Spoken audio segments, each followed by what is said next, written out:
as people are still joining. Welcome, everybody. Thanks for joining us on our webinar, Mission Meets Business, Proven Strategies for Camp Success in 2025.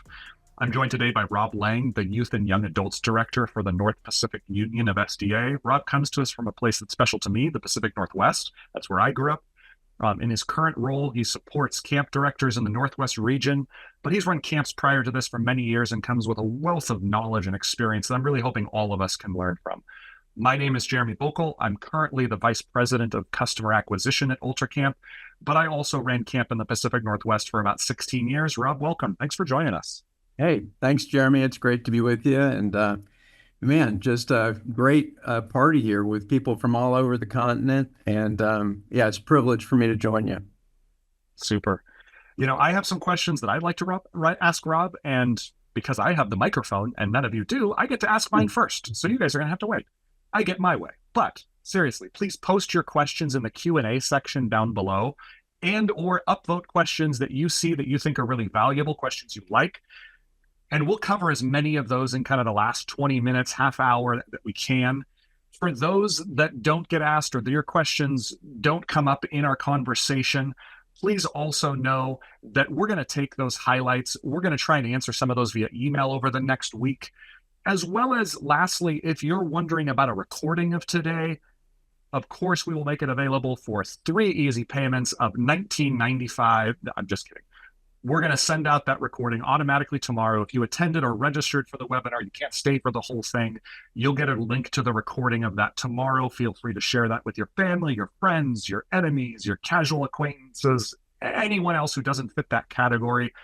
Feel free to share it with them. The more, the merrier. All right. I think I covered all the nuts and bolts. With all of that out of the way, let's do this, okay?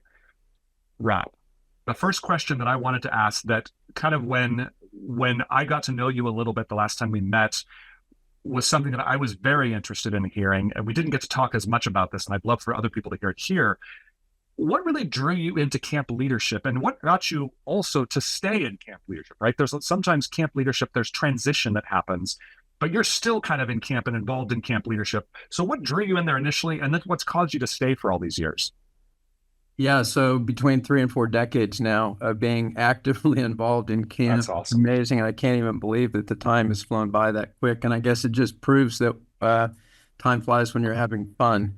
And that's really been a large part of the equation, but it's also been a lot more than that. And that's what we're here to talk about here today. But what drew me in? I just have to go way back to being a 9-year-old and growing up in Southwest Florida in a retirement community. And then my parents found out about a camp, and they decided to send me to camp. And it blew my mind at how amazing this environment and this experience was for me. And I loved it so much, I called home and said, can I stay for a second week? And thankfully, my parents said yes. And so I stayed an additional week, and I started a tradition. When I got home, however, my parents said, we'll send you for 1 week, but if you want to go for that second week going forward, you're going to have to earn those dollars and pay your way. And that motivated me to start mowing lawns. And sure enough, that's awesome. It really was not hard to make up the funds for that second week, and I loved it.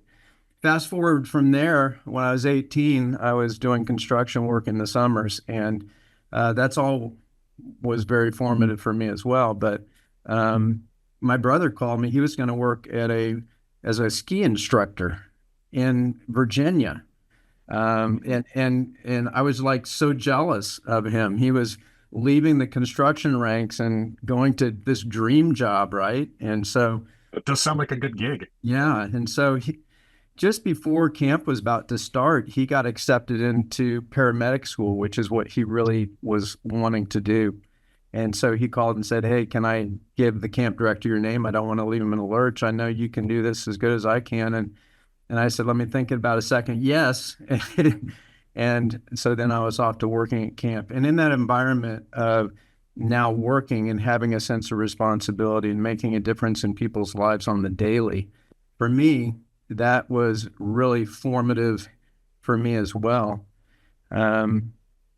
So I come from a faith-based background, and so I started out in youth ministry in Boulder, Colorado, and that's really where I started actively getting involved in camp from a director standpoint. We started the Boulder Super Day Camp, and it was 4 years of just involving young people and learning what it means to hire right and learning how to make this whole, all the logistics of transportation, et cetera, budgets.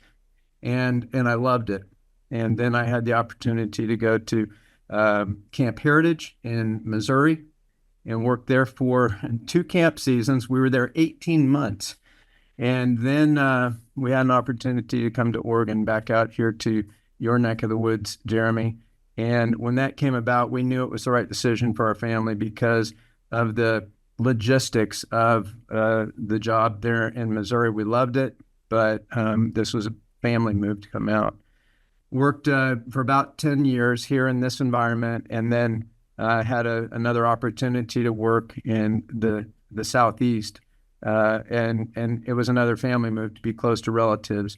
And we worked there 16 years, and then now I'm doing coaching and whatnot. But what drew me in, it was just a linear thing. And I think that story probably fits a lot of the people that are listening here today, because that's kind of how life flows. You gradually get things to come into focus.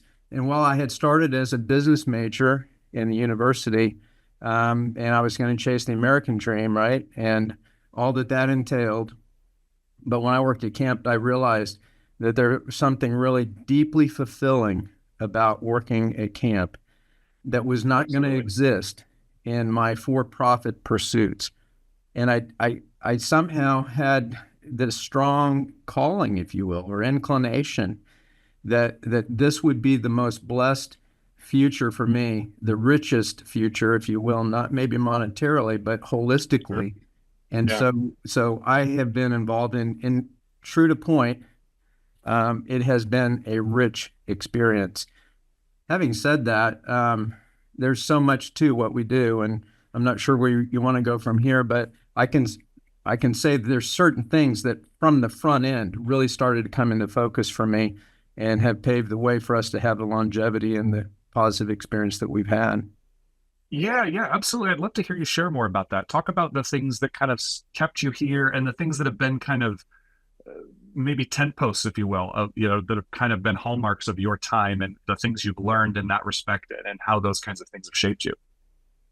So I'm going to share a screen here. And, oh, yeah, please. See if this comes up. Are you seeing this now? I am, yeah. Okay. Here's some key areas that started to come into focus for me right from the get-go. I realized, and a lot of the conversation we're going to have after this is a backdrop of who I am and kind of what formed in my thinking. And for people that are listening, you might take this list and kind of just see what are your key focus points. There's more to camp than what you're seeing on this screen, but these are the primary areas that I would have personal reflection and active work. Missional clarity. If you don't know your why, you're probably going to burn out, right? So you have to know your why. And so keeping that in your forefront, staff culture is huge. And you could have great financial management, but if your staff culture isn't where it needs to be, you're not going to move the ball forward. Thirdly, understanding the power of belief as a leader. This is critical because in not-for-profit work, you just don't have the resources you need, and understanding the power of belief to help you get where you know you can go and could go and should go.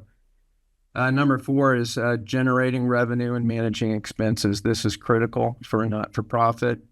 Hand in glove with that is efficient operations, and really focusing on how efficient are we, and are we really stretching our dollars the best we can. Marketing, that has to be a part of your equation. Number 7, real important for not-for-profits, is donor engagement. And for me, creating volunteer opportunities also is really important. When you stop and think about what are the strategies that help you help a not-for-profit thrive, these are the things that have helped guide me as a leader. And I wanted to share those with you. Yeah, no, that's great. I'd love to use that as kind of the backdrop for some of the things that we're going to talk about. Certainly, in the time that we have, we could spend the entire hour on just missional clarity if we wanted, or any one of those, we could spend an entire Exactly. hour. And it's probably actually a good opportunity to kind of mention this. I'll re-mention it at the end that if there are topics here that people are hearing and in our time, we're just not able to do that kind of a deep dive that you're interested in. We'd love to hear that feedback too. Kind of send us those messages in the aftermath, as in the days and weeks as you're contemplating this and revisiting it. We'd love to maybe do some follow-ups here and do a deep dive into some of these topics in a real meaningful way and spend an hour just on specific things that we kind of are doing a surface level conversation of here. We'd love that kind of feedback. So I loved what you said about the first one, the missional clarity, right? That can be so transformative, not just for a leader, but for the entire organization. When we know who we are, we know who we serve. Are there key points that you kind of take from that you learned along the way of, hey, this is how we achieved that, or this is how we brought missional clarity to my organization? Yeah, for me, positive Christian experiences was just the backdrop of what with this broad direction that we were going as a faith-based camp, and that was our missional drive. But something that really brought clarity for me, working with young adults in the summer camp setting, I was changing planes in San Francisco and was en route to my new gate and came by a bookstore, and in the glass display was a book, and it was a bright red book that had 3-word title. And when I saw those 3 words, I went in that bookstore and I bought it. I had no idea what the book was about. It didn't matter. Those 3 words captivated me. I'm not a voracious reader, by the way. This was a very pivotal. I don't go and buy books that often. Let me just say it that way. And shame on me, but that's just how I roll.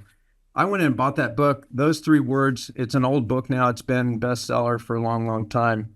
And those 3 words were good to great. Oh, yeah. That's what it was.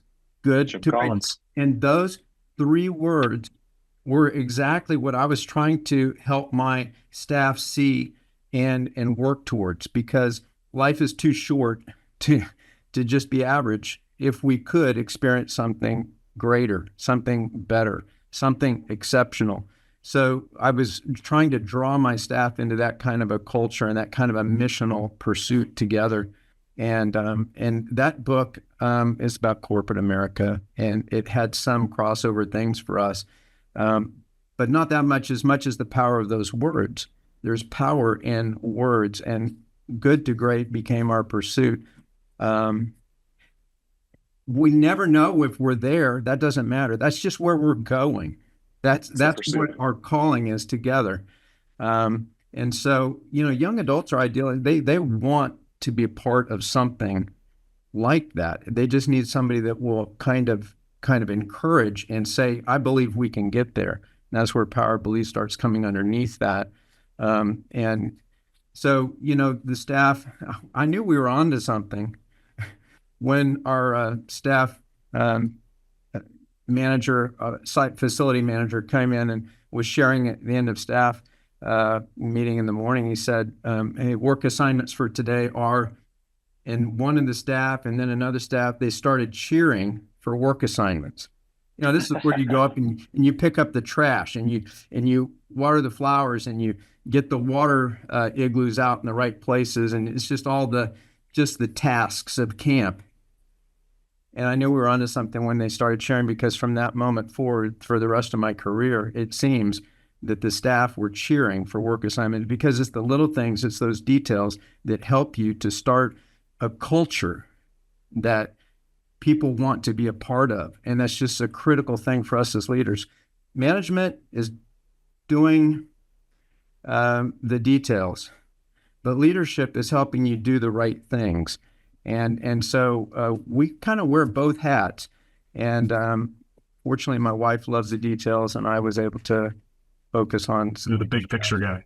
But to answer your question, those kinds of things are pivotal in creating your culture, starting to believe, and having a missional focus to be great at providing positive Christian experiences where young people can discover their talents, their skills, life skills, morals, all the things that we offer in the camp setting. Yeah, it's funny. I didn't know you were going to talk about Good to Great. I didn't know what the three words were, but that's definitely a book that was transformative in my camp experience as well. It's funny that we share that. Another one would be The Advantage by Patrick Lencioni, that talks about organizational culture and things. But certainly some things you hit on in there are definitely, they resonate with me, and they were things that were transformative for us in our camp experience. Things like getting the right people in the right seats. It's not just a matter of having good people, but what are they doing, right? You talked about the cheering for work duties for experience, right? That they know what they're supposed to be doing, and more importantly, they know what they're doing plays in the whole. This is how it contributes to mission, right? Because nobody comes to camp, I'm assuming, from my personal experience, I don't know of anybody that comes to camp to become a millionaire, right? We're coming because it's missional, because we have a desire to change lives, to change the world in whatever way. For some of it's faith, for some of us it's the outdoors and the environment. We all have a different component of that mission, but we all come to it from that perspective of, I want to make a difference. This is how we're going to make a difference. This is my corner of the world that I'm going to make a better place. And knowing how what I do on a daily basis contributes to the mission is just so transformative and so valuable. So the second bullet point there was kind of on staff culture. I'm interested in, there's a lot we could talk about here, but maybe to kind of focus on one thing hyper specific on the business side of things. One thing that I hear a lot in my conversations with people that are prospective clients of UltraCamp and potentially clients of UltraCamp as well, because I have some of those conversations, they talk about staff wages. They talk about the ability to kind of recruit, hire, and retain staff, how that applies to staff wages, and really kind of navigating the tension of paying competitive wages in an environment that is increasingly competitive for applicants, but also keeping camper fees affordable. Mm-hmm. Can you talk a little bit? There's a lot there. So let's start with the let's start with the last part first. Let's start with the competitive wages versus camp fees. How have you navigated that tension of offering an attractive compensation package so you get the right staff, but not being able to necessarily, or maybe you have, but navigating that with, we need to keep costs affordable for the families, for the attendees that are coming too? Yeah, so there is a lot there. Let me just say this. I think the tension that's there between competitive wages and camper fees is real. It's a tension. It's actually a stress, right? Especially right now with inflation as it is. My best suggestion in this space is to just try to employ rational thinking, because you have to look at this rationally. The truth is wages have to go up. In this, that's just real. People got to eat. The truth is camper fees have to go up. That's just real right now. And if you aren't keeping pace, then you are getting behind. We all know this, but I don't know if you know this. I did a little bit of research here on what's going on, and the price increases for camp in 21, 22, and 23, those years. There was a 10 to 12% increase of in the price of camp. In the price of camp.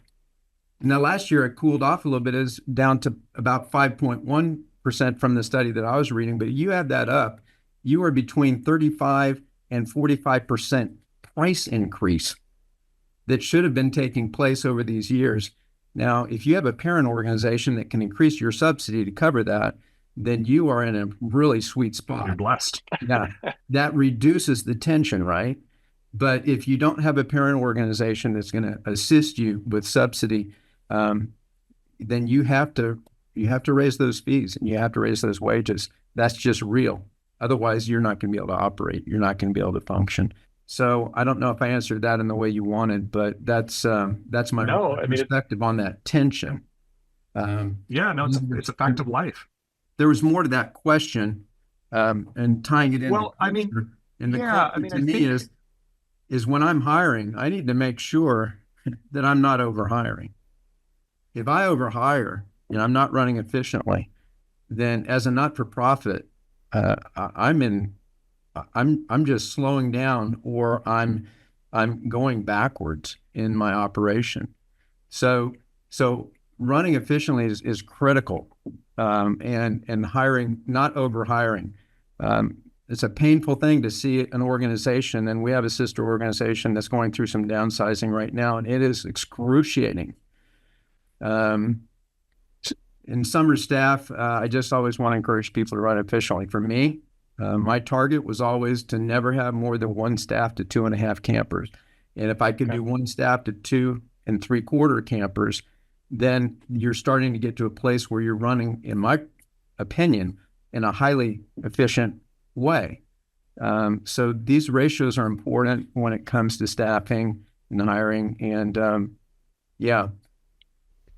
And keeping in mind, I think I like that ratio, because I was going to ask, like, hey, how do you have those metrics? What kinds of metrics are you using? So you kind of pre answered that question. But I would also encourage, in that context, to make sure you're taking a holistic view of your staffing, right?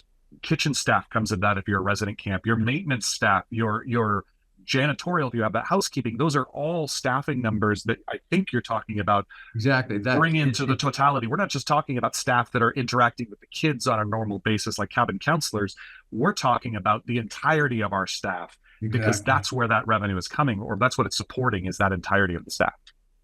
You read that correctly. That's the ratio that I was referring to. And yeah, so yeah, the balancing of all these things is really critical. And everybody that's listening has a different set of support and different ways to view things. But the overall concept, the principle is you have to run efficiently. And if you're not, as a not-for-profit, you're not going to be able to move forward and have that thriving dynamic that we all long for and love to experience. And in that efficiency realm, and taking that metric of the 2 3/4 for you, because obviously that's going to be different for some people depending upon the type of program they run, the constituency that they serve, right? If we're serving maybe a special needs population, we might need that ratio to be significantly lower for safety reasons and things like that. Absolutely. And efficiency looks different in different stages. But from your experience, how did you arrive at that 2 3/4? Was that based on kind of revenue that was coming in? This is what kind of supports it, or was it based on a combination of factors? How did you kind of arrive at the 2 3/4? How did that become efficient? That was taking the program, and again, everybody's programs are different, but that was taking my program. And what I want to do is just emphasize the fact you need to know your program to know what your efficiency is. And for me, that was the counselor and the campers that were required for supervision. That's instructors, that's our specialty programs, that's bus drivers, that's transportation, that's kitchen, so everybody, all those things. For the program that I was running, which is not the same as the program that you were running or that the other people are running, but for me, that was my ratio. What concerns me is this: I see some normal camp, regular camp type operations that have 1-to-1 staff camper ratios.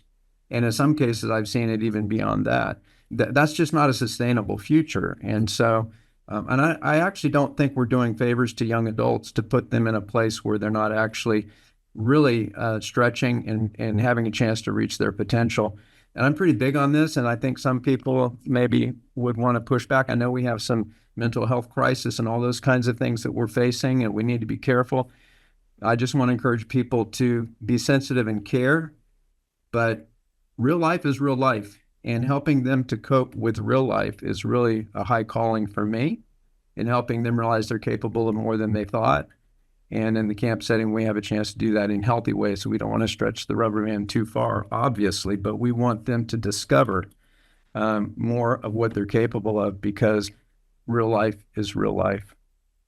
Yeah, I love that, because it's not the idea of, hey, we got bottom lines to meet, so we're just going to put them out on an island and just sink or swim, buddy. It's making them a part of our mission, right? It's part of our mission is not just to serve the campers, it's also to serve the staff, and our hiring processes and the positions we put them in, the situations that we put them in, and even our ratios can either counteract that mission or it can build that mission. It can be included in that mission, that we're doing this not because of some sort of capitalistic predatory mentality.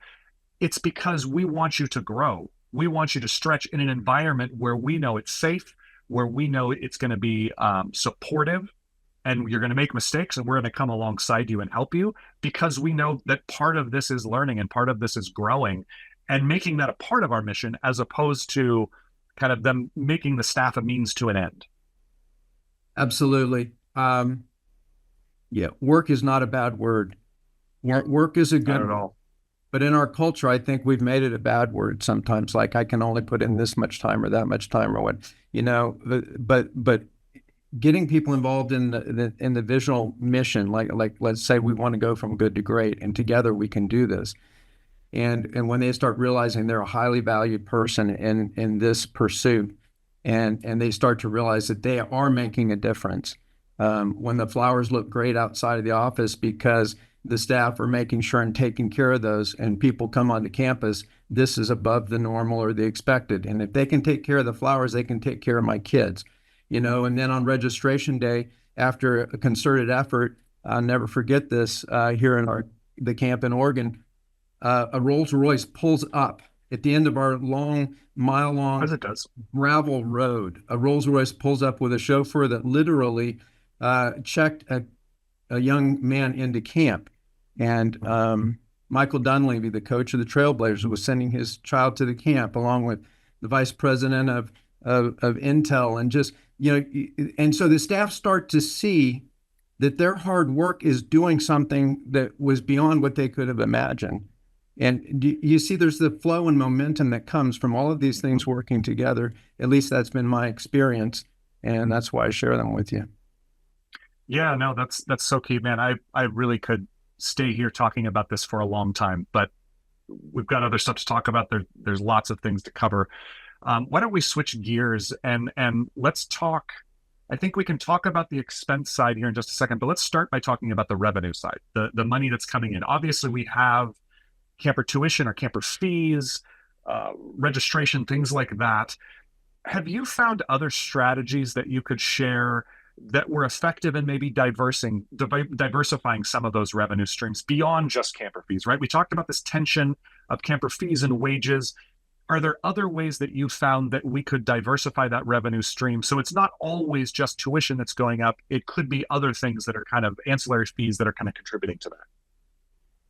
Yeah, I think in the scope of operations, there's certain things you can do, but I think most people are doing them. I mean, having a really solid store operation that's selling your camp gear, that's real important. You can turn a few bucks there, but it's not going to it's going to be a part of a solution. It's not going to be the solution. You can add transportation. Many people are hard pressed to make transportation profitable, as opposed to just a costly service to get people to camp. Sometimes that's break even. For me, we were usually able to make a few dollars in that realm as well. Selling equipment before it's outdated or worn out, it's just Sure. a mess to take bike park parts that are just strewn all over. And so keep your equipment fresh by selling it after 2 years of service, when it's still highly functional, highly desirable. And keep your things new. Those are some things that have been really helpful for me. But, outside of the operational aspects, you really need to work on donor engagement. You need to be working on fundraisers. You need to be working on grant funding, which is kind of a new frontier for camps. And Oh man, yeah, we could spend a lot of time there. And that's a whole nother subject, right? But these are really huge. The specialty camp that I'm running now on leadership and spirituality is largely grant funded. Okay. And so there's ways that you can kind of get some financial resources into your equation by doing these things. And I'll also say this, and it was on my list earlier, volunteer opportunities. When you get volunteers engaged, what are you doing? You're not making money, but you're saving money. Money that you save, you're actually making. I don't know, Right. but I'm just saying it moves the ball forward for you in your operations if you can do some of this. Yeah, grant funds, donor engagement, fundraisers, volunteer opportunities. Those things help a great deal. And I don't think a true not-for-profit is going to really be able to advance or thrive or really put themselves on the map without those activities. Yeah, I like the last one you mentioned there too, especially because it ties back into missional clarity and culture, right? That volunteers, because I've lost the influencing carrot of pay, they're there because they want to be there. And generally they're there because of either vision or relationship. They're committed to the people that are there, or they're committed to the vision, which is why those two things, culture and missional clarity, become so important in fostering that volunteerism and engaging those volunteers in a way that they're not just here today and gone tomorrow. They're here and committed to the organization long term, maybe even beyond summer. They want to be involved in opportunities that are going on at camp to contribute to the mission because they're tied to it. They believe in it as a part of them. Absolutely. Well said. Couldn't have said it better. We would do a spring work week and a fall work week, and had a tradition for those. You get to know people as you spend time, and you know that you've got a really great plumber, a really great electrician, somebody that's got a painting company. You start to just invite them in. You feed them well. You thank them to high heaven. You just give them a chance to be a part of. They want to be a part of. Now, you have to have good point leaders. Otherwise, you have outcomes that aren't what you were looking for. But if you've got point leaders that can help volunteers, teams, you can make things happen.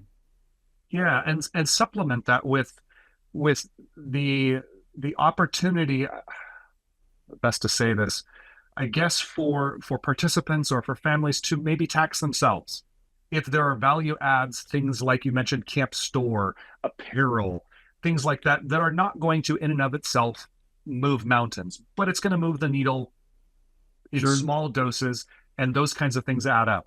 One of the things that we've seen at UltraCamp that camps have taken advantage of is our partnership with SmugMug, and the ability to not only engage parents in the experience of camp with pictures and photo sharing and things like that, but also using that as a fundraising, a profit sharing mechanism, whereas they're not just selling digital downloads, they're actually selling, hey, this is a mug with the picture of my kid on it, or something like that, or a t-shirt, or a frame photo. Those kinds of things can resonate with parents. They can be gifts. They can go to family and friends, and there's a profit center for the parents, or excuse me, for the camps potentially, and it's engaging the parents in the joy, in the full experience of camp, right? Because so much of that is either, I hope my kid's having a good time, but I'm not sure. The pictures kind of invite me into that experience. But also there's sometimes is this healthy dose of nostalgia. I remember what it was like for me at camp. I want my kids to have that same experience. This lets me into that and gives me a glimpse of, okay, yeah, they are okay. They're having a great time, and they're getting the experience that either I wish I had at camp, or that I had that I remember that was so transformative. Yeah, I agree. Those are opportunities that are there. Back on income stream possibilities, I think, and I'm not doing a massive operation, I'm doing a highly specialized operation now. And so I haven't been utilizing some of the things you provide in UltraCamp, but, being able to put photo galleries and do picture sales and do some of those items, you're not going to make a lot, but you're going to build the positivity about what's happening, and it makes shareables, like you're mentioning, things that help people remember. And there's power in all of that, and really appreciate what UltraCamp has done in a lot Yeah, of it those certainly ways. could build fidelity, right? If I am reminded of this experience on a weekly basis, daily basis, something like that, I'm more likely to engage in it next summer, or when camp is open again, right? Looking for opportunities to be open when school is out, for instance. That was a key one for us, is that we ran a day camp primarily, and we wanted to be the solution when school was out. Parents didn't ever have to wonder if school was out. We were open. We were a solution for them. We were their first stop. They didn't ever have to wonder, okay, well, my school's the only one that's out. Are they going to be open? We were going to be open anytime school was out, which sometimes was a hard transition. Certainly in the summer, when we were kind of at a multi-use facility for many years, it was a really quick transition between Friday, the teachers are leaving at 11 a.m. and we're going into their classrooms at 1 p.m. and starting to turn things over. We're offering to be really helpful and saying, hey, we can help you move your stuff out. We're happy to kind of move these things for you, in an effort to be good neighbors. And we need the space because camp is starting on Monday and we'll only have a certain amount of time, because we knew that there was a contingent of parents that were going to say, well, gosh, if they're not open when I need care, if they're not open when school is out, I'll find another place that is. And if they're happy with this other place, or if they're if they're not unhappy with it, was probably more accurate, they're not really compelled to switch. They may never come back. So we need to be the ones that are open anytime school is out and being creative about how we can do those things. I've seen some camps that have gone into like fall festival type of stuff or Winterfest. They're using land that they have that maybe is going unused in summer, or they're carving out a space there to do some things to engage not only their families, but also the community, and using that as an invitation to say, hey, this is a really cool experience, a really cool place.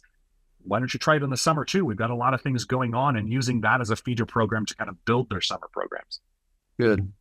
It's good. So on the expense side of things, we talked a little bit about the revenue side. I want to make sure we get plenty of time for questions as well. So on the expense side of things, in terms of the metrics of measuring business health, because a lot of that ties into kind of the liabilities and where the money is going out, the outflow there. What do you look for in the metrics when kind of assessing the business health of the camps that you're kind of mentoring, or the ones that you've ran and you were coming in kind of as a new person? How did you kind of go about measuring those business metrics, or what kinds of things were you looking for?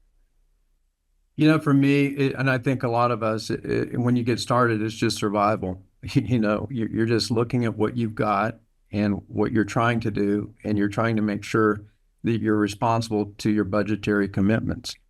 It's kind of funny. I had a good friend who actually is very successful, but he called me out of the blue, and there really wasn't a mentor program of sorts back in the day when I started. And so, but he was just saying, yeah, hey, for your first year, just buy whatever you want, because, you're in a honeymoon. You're not going to be able to do that the second year. Just get everything you want, and then you're good to go.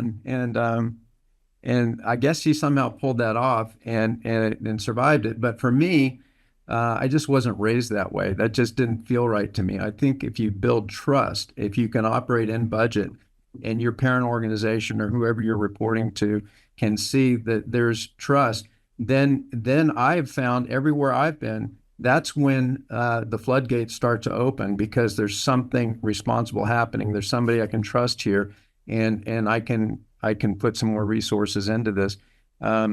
So I think managing expenses is really important, because I think it builds trust. It's hard to do, and sometimes you have curveballs, right? The steamer in the kitchen goes out, and it's a $12,000 replacement, and you didn't have it budgeted, and that's a number for most of us. And so, how do you get through those times? If you don't have it in your budget, then you call people that you started to network with, and you say, hey, we're kind of in a pinch. I don't know if it's possible to help out, but just want to let you know the need. And almost always people want to help if you just are willing to ask, but you kind of have to believe in what you're doing enough that you're comfortable to ask people for money. A lot of people say to me, I'm really not comfortable asking for money. And the truth is, I'm not either, but it's not for me. Right. It's not for me. It's for this important thing that's happening.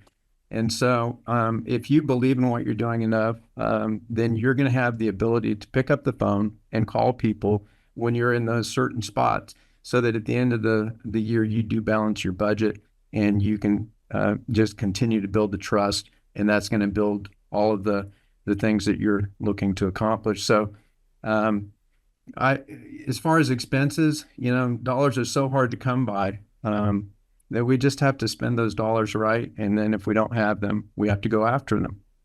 And that's been my approach.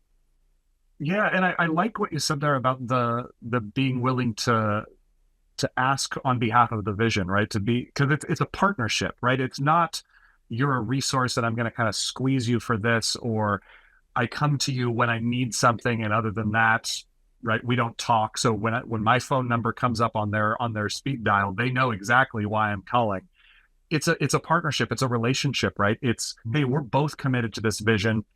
I'm doing some of the work to make this vision happen. They're doing some of the work to make this happen, right? We talk in leadership about prioritizing based on the things that are important and only I can do, right? That's the paradigm that we try to operate under. Well, I can't give towards this mission because I don't have anything to give. What I can give is I can give my time, I can give my energy, I can work towards this, I can start casting vision, I can do all of those things.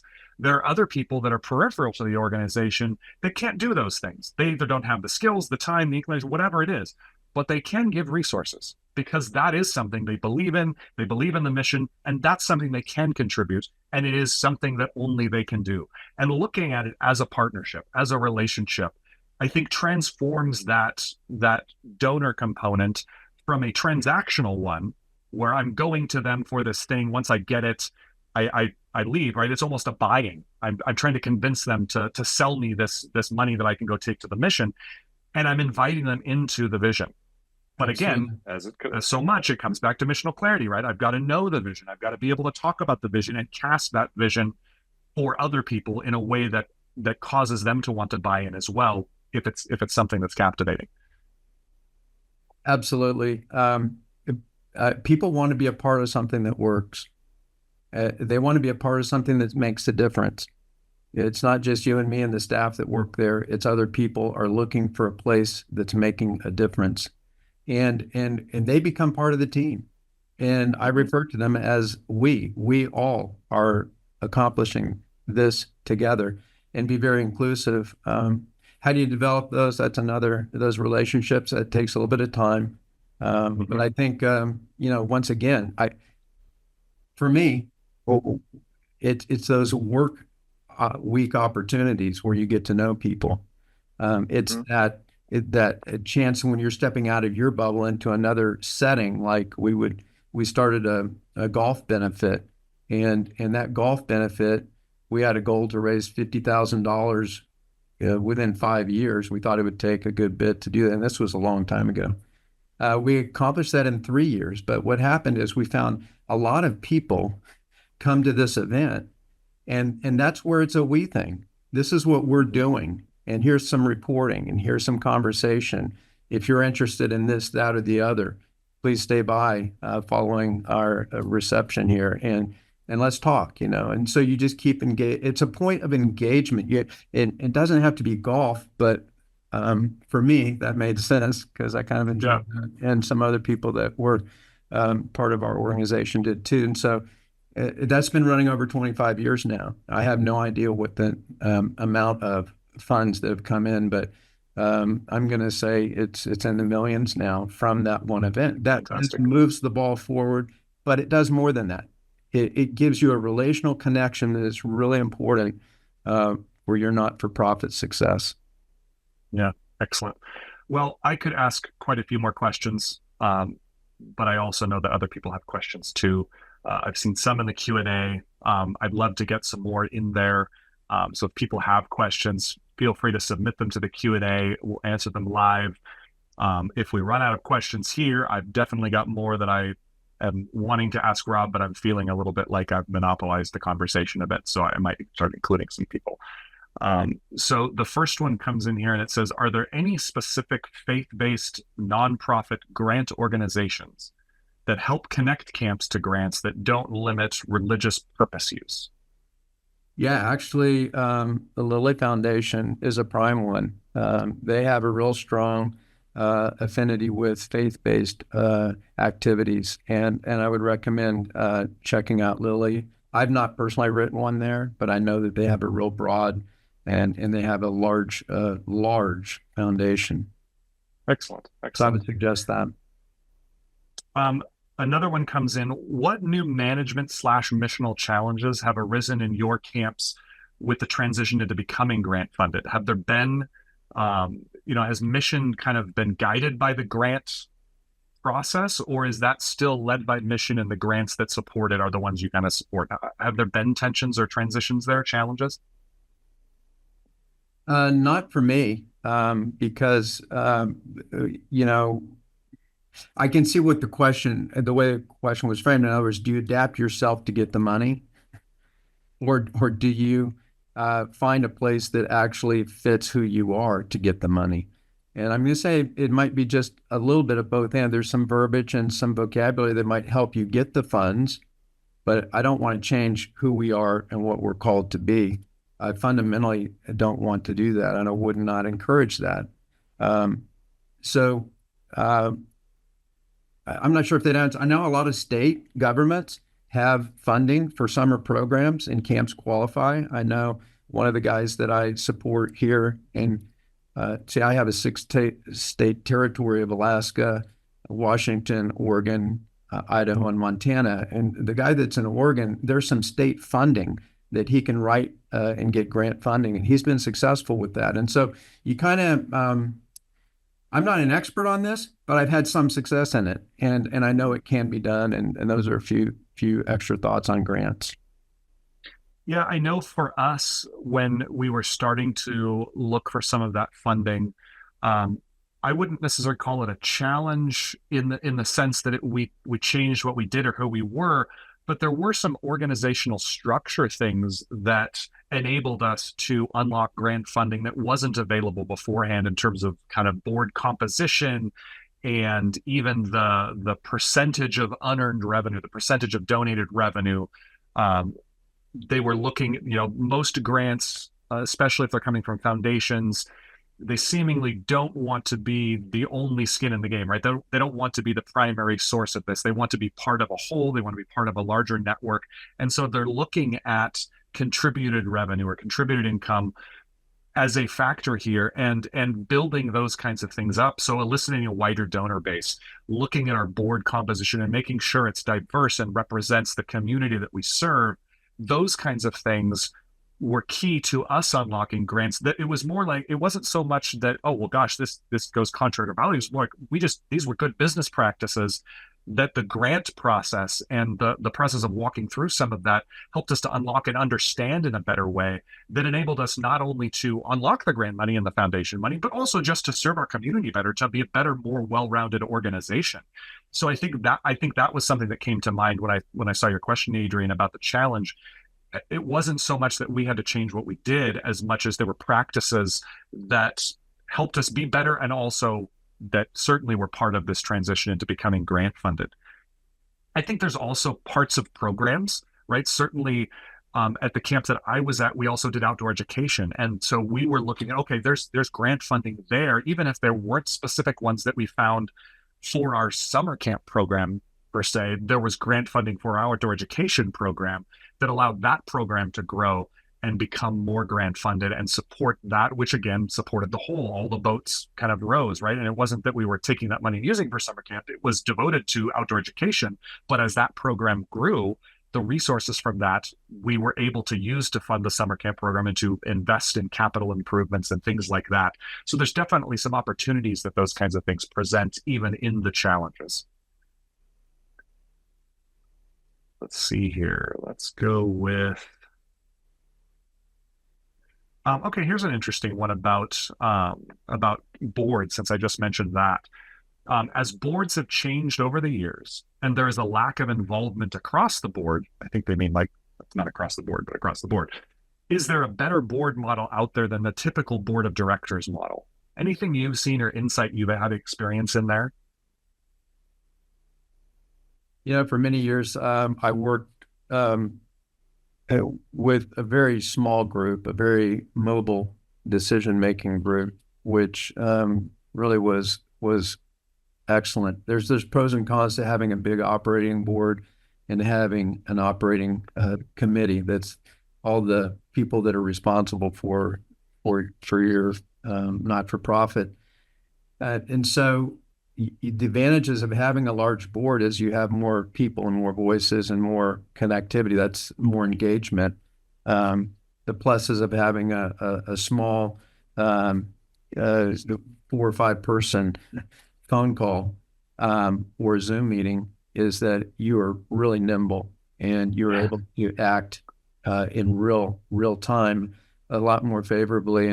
And for me, that was helpful at times. But there's pluses and minuses in how you have your operational accountability structured. Those are a few thoughts. I don't know of a new awesome board model other than the two that I've shared. Yeah, it's tricky. I think so much of it comes back to the individuals involved. And gosh, we're gonna beat this horse into the ground, but missional clarity, right? At the board level, them understanding where we're going, why we're going there. This is who we're serving. Those kinds of things again become transformative. But the people involved also making sure that they're committed advocates to the camp. This isn't a check mark on their resume or something they're doing for community service or something, but they're committed to the mission of the camp and to seeing it go forward. And they have expertise, right? They have aptitude for some of the things that they're being responsible for. Your treasurer should know how to handle money, right? It kind of goes without saying, but that's not always the case. Sometimes it's just this was the person who volunteered for it or who was willing to be volunteered for it. I think there's a lot of things that go into that I think there's a lot of nuance, and we could obviously spend a lot of time on camp boards, both the positives and the perils. How about this one from Shelley? It asks, do you have a recommendation as to how to gain corporate partnerships? Everything is built on relationships, but how do you start that relationship, say, in the corporate world? I think she's talking about kind of in the donor side of things, in the contributed side of things. How do we elicit those kinds of relationships from the corporate world? Maybe from businesses as opposed to individuals. Meeting people and having connections is not a perfect science. It's just a pursuit. That's all I can encourage. When we had a $5 million project that we were working on several years ago, we assessed the cost and what we needed beyond what we had. And, there was somebody in our community that I knew had funds. And so I just shared the vision and said, I want to ask you if you'll consider $1 million gift to help get this accomplished. And I didn't hear anything for a long time, probably 6 weeks, 8 weeks. That seems like a long time after a conversation, but it's a long time to sit in the same room together. Yeah. Or maybe you called it. After I asked and left and then was waiting for a reply, time elapsed to clarify. And yeah, but how did that come about, and what did I do to create that? And how did I have that opportunity? Those are, I don't think there's a perfect science to this other than to pursue it. When I would talk with my staff, I would say, if you have any rich uncles, please give them a call. Just have fun with it, but also somewhat serious. Yeah, people can help this be accomplished. It's going to be an awesome thing for camp. And I always wanted donors to just really be blessed by their giving. And so we would go to extra lengths. But again, we could go a long time on the donor side, but corporate America and what they care about and what they want to invest in. Right now, I think mental health is something where there's some dollars. If you're going to be working at initiatives in that, I think if you have special project funding and you have staff that have worked for you, that are connected with people that have vast resources, you follow those to see what possibilities might exist. But I don't have a perfect science. Yeah, and I would say to that, like corporate America, corporate business, it's made up of people, right? It comes back to people. Mm-hmm. And as you kind of even alluded to there, it comes back to missional clarity, right? Being able to communicate the vision. In my experience, it starts there. It starts with, hey, this is what we're doing. This is a part you could play, and it comes later. It's first of all, this is what's going on right now. I think some of that, the stuff we talked about with grant funding as well, that organizational structure and best business practices and things like that also communicate strength and stability to corporate America in a way that fosters partnership. But really, it comes back to vision, right? They have to believe in the vision. They have to believe in what you're doing and why you're doing it and want to be a part of that. I think that's great. Yeah, and I think if you're maintaining what you've got and it looks good, you have a chance to ask. They'll want to be a part of something that looks like it's working. There was a question, I think, earlier on one of our lists, Jeremy, and it had to do with how do you know when to go for big stuff or maintaining stuff. I don't think there's a question about whether you maintain it. You have to maintain it if you're going to have trust and have people that are going to be ready to invest. And so that's job one for me, going after new developmental pieces to your operation. That happens after you've got things in good shape. But yeah, hey, Yeah, I really want to affirm UltraCamp for what they're doing here, and here's why. Because when I started, you just kind of jump in the deep end, and there's not like this really large conversation you can be a part of. And I just see, as you start offering webinars to felt needs, or maybe even there will be some very targeted things that come from this, that you can have some true experts coming to the table and allowing these customers in these not-for-profit organizations to kind of have this continuing education, have a conversation, not feel alone. Jeremy, hats off to you, and I just want to cheer on everybody that's involved in your missional pursuits. For me, it's been a rich experience, and I thrive on it to this day. And we're not poor. We've been able to make life work. So blessings to all of you. Yeah, no, thanks for those kind words. Yeah, this is certainly a labor of love. Like, I could sit here, and it's probably apparent, I could sit here and talk about this for a long time, whether people were joining us or not. I just like talking camp. I like talking about mission and culture and those types of things. This is a fun conversation, even if there was no tuning in and we were just sitting over coffee, which would also be awesome when I get out to the Portland area next time. I'm definitely going to be on my short list there.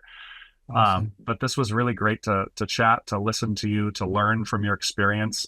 I really appreciate your willingness to share, right? Sometimes I think camp is less so this way, but sometimes we can kind of be protective of secret sauce, or just hesitant to kind of give secrets, what we consider secrets to success or something like that. I just really appreciate your willingness to jump on here, to share your experience, to benefit the camp community. That's really what these webinars are all about. Hey, I'm part of customer acquisition, so I would love for people to see value at UltraCamp and have conversations where it makes sense, when it makes sense. But really, this is about, we want to be a resource to the camp community. We believe in the power of camp. We want to see the camp community thrive in all sorts of different expressions, whether that's overnight camp, day camp, outdoor educate, all those versions. We want to see thrive, and we want to add value to this community by providing good information, best practices, and just a resource list to share. So in that spirit, as we kind of close here, we're getting into our time where it's kind of, and man, this went fast. If there are questions we didn't get to answer to, and I think there are probably half a dozen or so here that we haven't answered on the live version, we'll try and get to those via email. I'll kind of ping Rob and we'll kind of dialogue about this and share our answers there. If there are others that you didn't get a chance to ask or you'd like to send in later, please feel free to email us, reach out to us, hello@ultracamp.com. We can field those, as well as, like I said before, if there are things here, it's like we touched this on the surface, but you'd be like, hey, this would be awesome. I would listen to an hour about just this topic and we could really dive deep into it. We'd love to hear about those things as well. We'll take those. We'll try and create some content, some more webinars to kind of address some of those things that are top of mind for people, or they're kind of real issues you're facing that you'd like to see addressed. We'd love to have that feedback and see that as well. So again, thanks for joining us, guys. This was really fun. Thank you, Rob. This was really super helpful for me. It was really interesting. It was really life-giving to kind of talk about this. I hope it was valuable for some of you out there. We really appreciated doing this, and we'll see you maybe next time. Sounds good? All right. Thanks, guys. Privilege. Bye for now.